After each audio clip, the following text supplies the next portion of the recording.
A horrific shooting unfolded Monday afternoon during a high school ice hockey game at the Dennis M. Lynch area in Pawtucket, Rhode Island. Authorities say Robert Dorgan, 56, opened fire in the stands targeting members of his own family. Police have identified the victim of his own family. Police have identified the victims killed as Dorgan's ex-wife Rhoda Dorgan, 52, and their son Aiden, 23. Three others, including the ex-wife's parents and a family friend, were critically wounded and rushed to the hospital. Officials described the attack as a targeted act of domestic violence. Dorgan, who also went by the name Roberto Exposito, died at the scene from an apparently self-inflicted gunshot wound. Witnesses say the shooting erupted suddenly during the game, sending players and fans scrambling for safety. A live stream of the match captured the chaos as shots rang out. Police have said the incident stemmed from long-standing family conflict, and the investigation is ongoing. There is no indication that the victims outside the family were singled out. This appears to have been a personal dispute that tragically spilled into a public event. This tragic event has shocked the community and raised fresh questions about family violence, warning signs, and public safety at youth sporting events. Okay, shout out to NBC 10 News, WJAR. And Amanda, she speaks out in this news report, and she's open up about the family tragedy at Rhode Island Ice Rink. And she said that her father struggled with mental illness his whole life. He was ostracized by the family, but he did have 6 children. But however, he did have a history of mental, like I said, mental health and violence and abuse. So, but yeah, all right. So I guess it just spilled over into that, tragedy of what happened. Now they do have a GoFundMe set up to help. I think their name is Colin and Ava, 2 of his children. So if you want to go over there and check it out and donate to the family, go ahead. You're welcome to do so. So let's get into this report. There are funerals to pay for, and if you want to help, there's a GoFundMe page set up to help this family shattered tonight, just 24 hours after the gunfire. NBC 10's Molly Levine picks up that part of the story. She's in North Providence. Molly? Well, Gina, Amanda tells me that her father struggled with mental health issues for his entire adult life. She says that he had been living in Maine, but it really wasn't unusual for him to show up at his son's hockey games here in Rhode Island. He shows up to Colin's games often, so I wasn't terribly surprised. The daughter of the suspected shooter who opened fire in the stands at the Dennis Lynch Arena Monday, describing the moments before her family's lives changed forever. He actually walked up to us while we were sitting in the stand, and then I looked at him and he turned around and walked away. Later, shots rang out. Fans took cover and players skated off the ice. Amanda says the shooter was a father of 6 and the victims were all family members. His ex-wife Rhonda and son Aiden were killed. Aiden recently proposed to his fiancée, who was also at the game, but not injured. Amanda says they were all in the stands supporting her brother Colin. The 17-year-old was playing on the ice at the time and wasn't injured. Pawtucket police identified the gunman as Robert Dorgan, who also went by Roberta Esposito. Amanda just referred to him as Rob, or her father. I think his gender identity issues are a symptom of a deeper issue.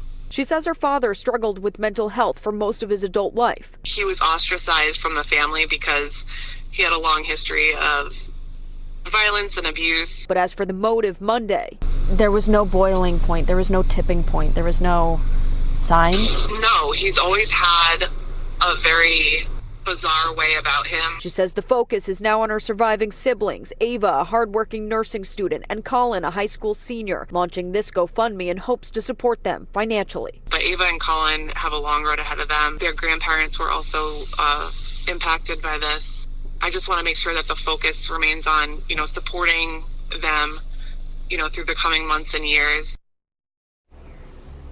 Now, as Amanda mentioned, Rhonda's parents were also injured in this shooting, still fighting for their lives in the hospital tonight. Now, a link to that GoFundMe is on our website. That's turnto10.com. It's now up to $136,000. I'm live in North Providence. Molly Levine, NBC 10 News. Okay, so if you want to go ahead over there and check out the YouTube link and donate to the cause, then, like she said, the link is over there on their webpage, and she read it out how to find it. So we know that Roberta or Robert, he was into gun rights, and his political views is right wing. So we're going to go head over to Twitter real quick and check that out. Okay, now I'm over on Twitter, and here's a couple of videos and what they're saying over there. This is the video of as it was happening there, and I'm going to stop that and go back, and we're going to watch that in a minute. So this is when it first happened, and breaking Roberta Esposito, or Roberto Dorgano, an ex. He was reported. Well, we already know he is the shooter. So, and 3 people have been confirmed deceased, including the shooter himself. And so this is the image of Roberta here, and this is the image, the video of it happening there.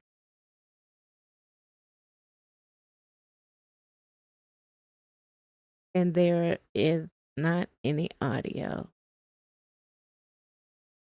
Now, right below that, he wrote on his page, "Trans my whole life, post-operation, back Trump 100%, love America. They don't stand for me. They don't speak for me. F these commies." And then going down, saying more. Here's more pictures of him. Roberto Dorgano is he is confirmed, because we know that, yeah, he did it, and he also took his own life. And going on down the line, here's more. Roberto Esposito is being, okay, so these are old, but yeah, this is how he looked. And then his Twitter page itself, he posted a lot of reposted a lot of white right wing posts. So this is his political stance here. Okay, so now in a few minutes, what is this? Okay, yeah. Oh, that's something else. All right, so now I'm going to go over here to YouTube, and we're going to watch this here shooting, and shout out to NBC 10 WJAR News for this report here. And among the shooter's victims was his ex-wife, and the NBC Tonight team has learned that she filed for divorce 6 years ago today. According to court records, gender issues appeared to be a factor. The shooter's given name is Robert Dorgan, but he went by Roberta Esposito. And also supporting gun rights and right-wing views on social media. The I-Team's Brian Crandall has been digging and investigating all day. He's back on the scene in Pawtucket. Brian? Well, Dana Patrice, the Pawtucket police chief, said here a short time ago that they'd be looking through Robert Dorgan's thousands of social media posts over the years. Included in that, he was an open book about being transgender, and that did appear to be part of family problems that previously boiled over, according to court records, 6 years ago this month. And just 2 days ago, Dorgan took exception to anti-trans comments on social media. Sunday, the day before the shooting, Dorgan defended being transgender on social media, replying to trans criticism from national right-wing figures Alex Jones and Kevin Sorbo by stating, quote, keep bashing us but do not wonder why we go berserk. But Dorgan's Twitter X profile is full of reposting well-known right-wing figures, usually liking what they post.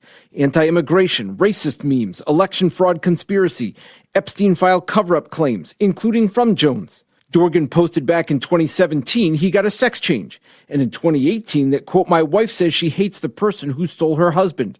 Late in 2018, Dorgan posted, I'm a gun fanatic trans woman. Don't light my fuse. In February 2020, Dorgan accused his mother of screaming at him during his son's hockey game that he was a horrible transsexual and punching him in the face. As a result, Dorgan's mother was charged with domestic assault 6 years ago today. That same day, Dorgan's wife Rhonda filed for divorce. The divorce papers state the reason was gender reassignment surgery and narcissistic and personality disorder traits. But that was crossed out and changed to irreconcilable differences. Police documents show the next day, Dorgan went to officers claiming his father-in-law threatened him to drop the charges against his mother or he'd have an Asian gang kill him. And to move out of the house he owns, Dorgan claimed his father-in-law told him, quote, there's no way a tranny is going to live in my house. The father-in-law faced charges of witness intimidation, but those charges and the charge against Dorgan's mother were eventually dropped. And again, Dorgan's father-in-law is among the shooting victims now in the hospital. Now, as you heard from Dorgan's daughter, he was living in Maine. According to his social media, he moved there in 2021. He was also working there. Bath Iron Works shipyard in Maine confirms to NBC 10 that he was an employee. I'm live in Pawtucket. Brian Crandall, NBC 10 News. And among the shooter's victims was... Wow, let's just, that person seemed to have been troubled. I mean, his marriage was dissolved because of it. His own mother punched him in his face, and his father didn't want him to live in the house with him.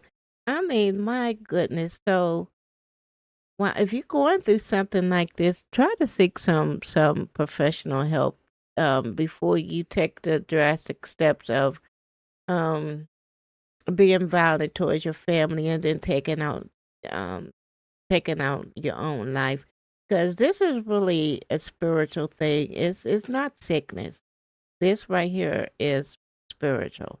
So yeah, I'm going to end the video right here. Thank y'all for watching, and I'll see you in my next video. Be blessed, y'all. I'm out.